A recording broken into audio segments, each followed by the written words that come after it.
Sabarmati blast મામલે police તપાસમાં ખુલાસો થયો હોવાની માહિતી આવી રહી છે। રૂપેણ બારોડ અને અન્ય એક વ્યક્તિએ બોમ્બ બનાવ્યો હતો। અન્ય બે આરોપીઓ પાર્સલ આપવા ગયા હતા। બોમ્બ આપવા આવેલા ગૌરવ ગઢવી અને અન્ય એકની અટકાયત કરાઈ છે। રૂપેણ તેના ઘર પર એકલો રહેતો હતો। રૂપેણ ઘરમાં જ બોમ્બ બનાવતો હતો તેવી માહિતી છે। બોમ્બ બનાવી પાર્સલમાં પેક કરી અન્ય વ્યક્તિને ડિલિવરી માટે મોકલ્યા હતા। મુખ્ય આરોપી રૂપેણ બારોડના ઘરમાં દેશી બોમ્બ બનાવવાની ફેક્ટરી આખી મળી હોય તેટલા સામાન મને પુરાવા મળ્યા છે। ઘરમાંથી પોલીસે સંખ્યાબંધ હથિયાર અને સામગ્રીઓ કબજે કરી છે। વધુ માહિતી મેળવીશું। ઋત્વિજ જોડાઈ ચૂક્યા છે ફોનલાઈન પર સંવાદદાતા। ઋત્વિજ, જે પ્રકારની ઘરની જે હાલત હતી અને ઘરમાંથી જે માલ સામાન મળી આવે જાણે આખી ફેક્ટરી ચાલતી હોય અહીંયા બોમ્બ બનાવવાની, એ પ્રકારના દ્રશ્યો હતા।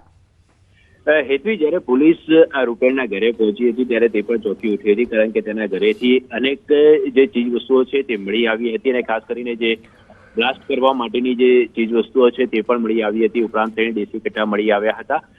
જોકે પોલીસનું માનવું છે કે આ જે સમગ્ર બ્લાસ્ટની પાછળ માત્ર રૂપેણ જ એક જ હોય, પરંતુ તેની સાથે અન્ય એક વ્યક્તિ પણ સંડોવાયેલો છે કે જે બંને વ્યક્તિઓએ ભેગા થઈને આ આખો પ્લાન ઘડ્યો હતો અને જે બોમ્બ બનાવ્યો હતો। કારણ કે રૂપેણના ઘરે પોલીસ દ્વારા જ્યારે સર્ચ કરવામાં આવ્યું હતું ત્યારે અનેક વસ્તુઓ મળી આવી હતી। બ્લેડ છે, આ ઉપરાંત ગેસ કટર, પાઇપ કટર છે, જે વેલ્ડિંગ માટેના અમુક જેટલા ટૂલ્સ હોય છે તે પણ મળી આવ્યા હતા। એટલે આ તમામ જે વસ્તુઓ છે તે પોતે ત્યાં ઘરે જ લઈને આવ્યો હતો અને ઘરે જ તેણે આ બનાવી હોવાનું હાલમાં પ્રાથમિક જે તપાસની અંદર જાણવા મળી રહ્યું છે અને પોલીસ પણ હાલમાં માની રહી છે।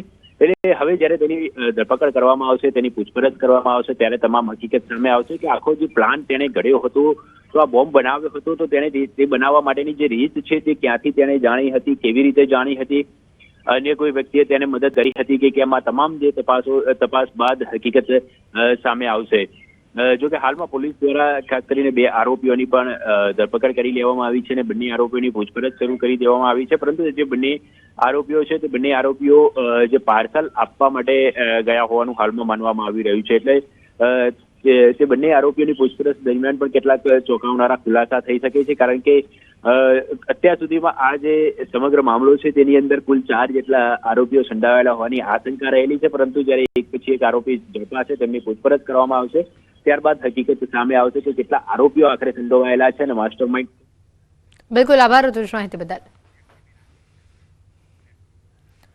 રાજકોટ શહેરમાં સ્ટંટબાજો બેફામ બની રહ્યા છે। બાઇક ચાલકોના સ્ટંટનો વિડીયો સોશિયલ મીડિયા પર વાયરલ થઈ રહ્યો છે। ઉમૈદ બાબર નામથી વિડીયો સોશિયલ મીડિયા પર વાયરલ થયો। જીવના જોખમે બાઇક પર સ્ટંટબાજી કરવામાં આવી। ચાલકે બેફામ બાઇક ચલાવી અને લોકોના જીવને જોખમમાં મૂક્યા। બાઇક રેસિંગ કરતા હોવાનું પણ સામે આવ્યું છે। રફતારના કહેરની વચ્ચે આવા લોકો સામે કાર્યવાહી કરવાની માંગ ઉઠી છે। સ્ટંટબાજો પર કાર્યવાહી ક્યારે થશે તે હાલ જનતા સવાલ કરી રહી છે। આ બેફામપણે સ્ટંટબાજો સ્ટંટ કરી રહ્યા છે અને અન્યના જીવને જોખમમાં મૂકી રહ્યા છે। એક બાદ એક ઘણી આવી તસવીરો પણ સામે આવી રહી છે। જોઈ શકાય છે કે બાઇકને જે રીતે હંકારી રહ્યું છે, બાઇક પર ઉભા રહીને અન્યના જીવને તે જોખમમાં મૂકે છે। સંકલન બેઠકમાં હાર્દિક પટેલે લગાવ્યો છે મોટો આરોપ। અમદાવાદના ઢોર ગ્રામ્ય વિસ્તારમાં છોડી મૂકવાનો આરોપ લગાવાયો છે। વિરમગામના ધારાસભ્ય હાર્દિક પટેલે આ આરોપ લગાવ્યો છે। અમદાવાદમાંથી ઢોર પકડીને ગ્રામ્ય વિસ્તારમાં છોડી મૂકવાનો આરોપ લગાવ્યો છે। કેટલીક એજન્સી ગ્રામ્ય વિસ્તારમાં મૂકી જાય છે ઢોર। મિની અર્બન વિસ્તારમાં રખડતા ઢોર વધ્યાનો દાવો કરાયો છે। મિની અર્બનમાં રોડ સાંકડા હોવાથી રખડતા ઢોરના કારણે અકસ્માત પણ સર્જાય છે।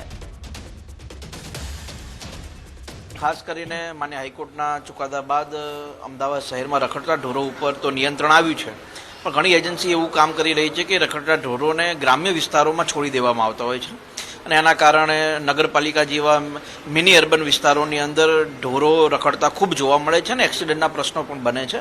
એની રજૂઆત આજ વિશેષ માન્ય કલેક્ટરશ્રીની હાજરીમાં કરેલી છે અને જરૂરી સૂચનાઓ કોર્પોરેશનના અધિકારીઓને પણ આપેલી છે, કેમ કે નાના વિસ્તારોની અંદર ઢોર રખડતા હોય અને મિની અર્બન એટલે કે નગરપાલિકા વિસ્તારમાં રોડ પણ સાંકડા હોય, એના કારણે અકસ્માતના બનાવો પણ ખૂબ મોટા પ્રમાણમાં બનતા હોય છે।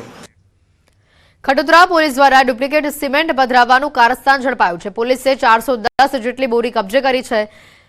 નામાંકિત કંપનીના નામે ડુપ્લિકેટ સિમેન્ટનું વેચાણ કરવામાં આવતું હતું। સિમેન્ટ વેચાણ કરનાર 2 લોકો વિરુદ્ધ ગુનો દાખલ કરવામાં આવ્યો છે। પોલીસે 1.43 લાખની હલકી કક્ષાના સિમેન્ટનો જથ્થો કબજે કર્યો છે।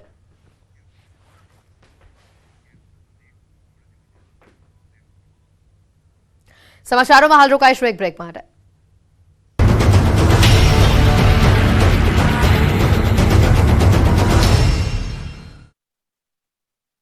અમદાવાદના વસ્ત્રાલ વિસ્તારમાં તંત્રએ મેગા ડિમોલિશન કર્યું. વસ્ત્રાલના મહાદેવનગરમાં 80 ફૂટનો રોડ બનાવવા માટે તંત્રએ તવાઈ બોલાવી.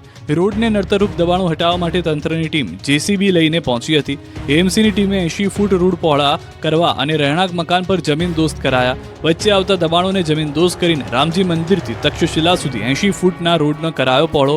ટીપી રસ્તો પહોળો કરવામાં અનેક સોસાયટીના રહેણાંક મકાન જમીન દોસ્ત થયા. બનાસકાંઠાના પાલનપુર જનસેવા કેન્દ્ર લોકો માટે મુશ્કેલીનું કેન્દ્ર બની ગયું છે. આધાર કાર્ડ કઢાવવા માટે લોકોને નિરાધાર થવાનો વારો આવ્યો છે. કેન્દ્ર પર કોઈ વ્યવસ્થા ન હોવાથી લોકોને મુશ્કેલીનો સામનો કરવો પડી રહ્યો છે. આધાર કાર્ડમાં અપડેટને લઈને દરરોજ લાઈન લાગે છે, જેથી દરરોજ અવ્યવસ્થા સર્જાય છે. લોકોને ધર્મના ધક્કા થાય છે, એટલે હવે કેન્દ્ર પર ટોકન આપવાની શરૂઆત કરી છે. ત્યારે શુક્રવારે સવારે આધાર માટેના ટોકન વિતરણ સમયે રીતસરની પડાપડી થઈ. ટોકન લેવા જાણે લૂંટફાટ થતી હોય તેવા દ્રશ્યો જોવા મળ્યા. કેન્દ્ર પર અવ્યવસ્થા ઊભી થતા હલ્લાબોલ કર્યો. આધાર કાર્ડ કાઢવા આવેલા લોકોએ મચાવ્યો હોબાળો. જનસેવા કેન્દ્રમાં સર્જાયેલી અવ્યવસ્થાને લઈને અરજદારોએ ટોકન લેવા કરી પડાપડી.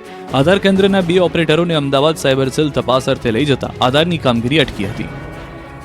સ્માર્ટ વીજ મીટરને લઈને ચારે બાજુ બબાલ થઈ રહી છે. ત્યારે સુરતના માંગરોળમાં પણ વીજ સ્માર્ટ મીટરને લઈને હલ્લાબોલ થયો. સુરતના માંગરોળમાં લોકોએ વીજ કંપનીના સ્માર્ટ મીટરનો વિરોધ કર્યો. રહીશોએ વિરોધ સાથે વીજ કંપનીના અધિકારીઓની કામગીરી કરતા અટકાવ્યા. લોકોએ પ્રશ્નનો મારો ચલાવી વીજ કંપનીના અધિકારીઓને રવાના કરી દીધા. સ્માર્ટ મીટરથી લોકોને ગેરફાયદો થાય છે તેવું સ્થાનિકોએ વીજ વિભાગના અધિકારીઓને કહ્યું. ત્યારે સ્થાનિકોના આક્રોશ જોઈ વીજ વિભાગની ટીમ કામગીરી કર્યા વગર જ પાછી ફરવા મજબૂર બની હતી. ગુજરાતભરમાં બાર એસોસિએશનના પ્રમુખ અને હોદ્દેદારો માટેની ચૂંટણી યોજાઈ હતી, જેને લઈને મતદાન સવારે 9 વાગ્યાથી શરૂ થઈ ગયું. સાંજે 4:30 વાગ્યા સુધીમાં ચાલેલા મતદાનને લઈને રાજ્યભરના વકીલોમાં ઉત્સાહ જોવા મળ્યો. રાજ્યભરમાં 270 બાર એસોસિએશનની ચૂંટણીને લઈને ભારે ઉત્સાહ જોવા મળ્યો. સૌરાષ્ટ્રના સૌથી મોટા ગણાતા રાજકોટ બાર એસોસિએશનની ચૂંટણીમાં 3704 મતદારો મતદાન કર્યું. અહીં પ્રમુખ પદ માટે ત્રિપાંખીયો જંગ જામ્યો. તો સુરતમાં પ્રમુખ પદ માટે ઉદય પટેલ અને બ્રિજેશ પટેલ વચ્ચે કટોકટીનો જંગ થયો. સુરતમાં નોંધાયેલા 4978 મતદારોમાં ખાસ્સા ઉત્સાહ જોવા મળ્યો. 4978 6 હોદ્દેદારો અને 11 કારોબારી સભ્યોનું ભાવિ નક્કી કરશે. સુરત ડિસ્ટ્રિક્ટ જજની મનાઈ હોવા છતાં પણ કોર્ટ કેમ્પસમાં બેનરો જોવા મળતા વિવાદ થવાની શક્યતા સેવાઈ રહી છે. કોર્ટ બિલ્ડિંગની ફરતે મુકાયેલા સીસીટીવી કેમેરાને પણ મેન્ટેન કરાયા. તો વડોદરા ખાતે વકીલો વચ્ચે ખરાખરીનો જંગ જામ્યો. 18 બેઠકો પર 43 ઉમેદવારો વચ્ચે કાંટાની ટક્કર જોવા મળી. 3845 મતદારોએ મતદાન કર્યું. તો સાબરકાંઠા જિલ્લા બાર એસોસિએશનના 5 હોદ્દા માટે 12 ઉમેદવાર મેદાને છે. રાજ્યમાં હાલ કડકડતી ઠંડી પડી રહી છે. કાતલ ટાઢના કારણે લોકો ઠૂંઠવાઈ ગયા છે. મોટાભાગના શહેરોમાં ઠંડીનો પારો ગગડીને 12 ડિગ્રી નીચે પહોંચી ગયો છે. ઠંડીની સાથે બર્ફીલા પવનથી લોકો ફફડી ગયા છે. રાજ્યમાં નલિયામાં સૌથી ઓછું 6.4 ડિગ્રી તાપમાન નોંધાયું. તો રાજકોટમાં 9.5 ડિગ્રી, થરાદમાં 10.1 ડિગ્રી, ભુજમાં 10.2 ડિગ્રી, નર્મદામાં 10.4 ડિગ્રી, રાધનપુરમાં 10.5 ડિગ્રી, હિંમતનગરમાં 11 ડિગ્રી, દાહોદમાં 11.2 ડિગ્રી, ગાંધીનગરમાં 11.5 ડિગ્રી, વલસાડમાં 11.9 ડિગ્રી, અમરેલીમાં 12.6 ડિગ્રી, અમદાવાદમાં 13.4 ડિગ્રી અને વડોદરામાં 14.6 ડિગ્રી તાપમાન નોંધાયું છે. જોકે રાહતની વાત એ છે કે હવે ઠંડીમાં ઉત્તરોત્તર ઘટાડો થશે. રાજ્યના લોકોને ઠંડીના પ્રકોપથી રાહત મળશે.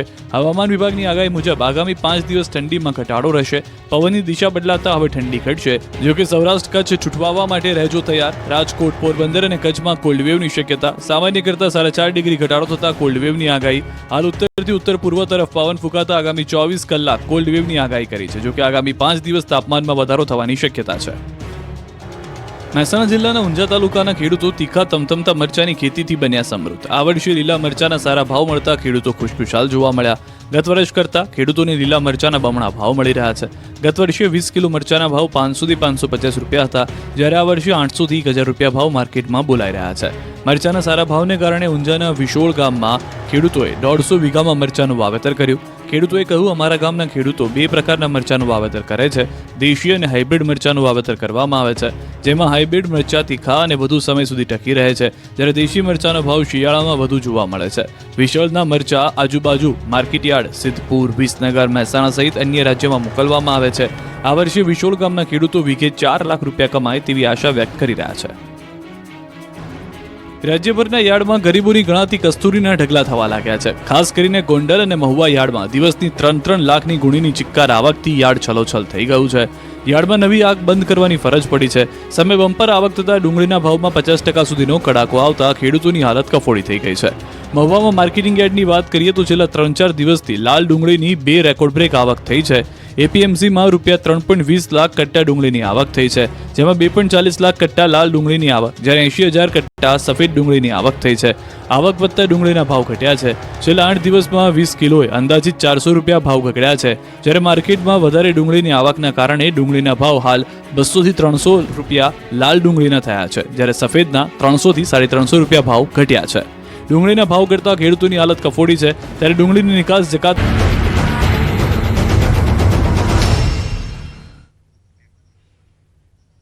બ્રેક બાદ આપનું સ્વાગત છે. આગળ વાત કરીએ પાટણથી સમાચાર આવી રહ્યા છે. એચએનજીયુ ખાતે દારૂ મહેફિલ કાંડ મામલે ભૂખ હડતાલ સમયે ધારાસભ્ય કિરીટ પટેલ સહિત તેમના સમર્થકોનું પોલીસ સાથે ઘર્ષણ સામે આવ્યું અને આ ઘર્ષણ મુદ્દે 2 ડિવિઝન પોલીસ મથકે 14 લોકોની નામજોગ ફરિયાદ નોંધાઈ, જેમાં અગાઉ 10 થી વધુ એનએસયુઆઈ અને કોંગ્રેસ કાર્યકરોના જામીન મંજૂર થયા હતા. જોકે ધારાસભ્ય કિરીટ પટેલ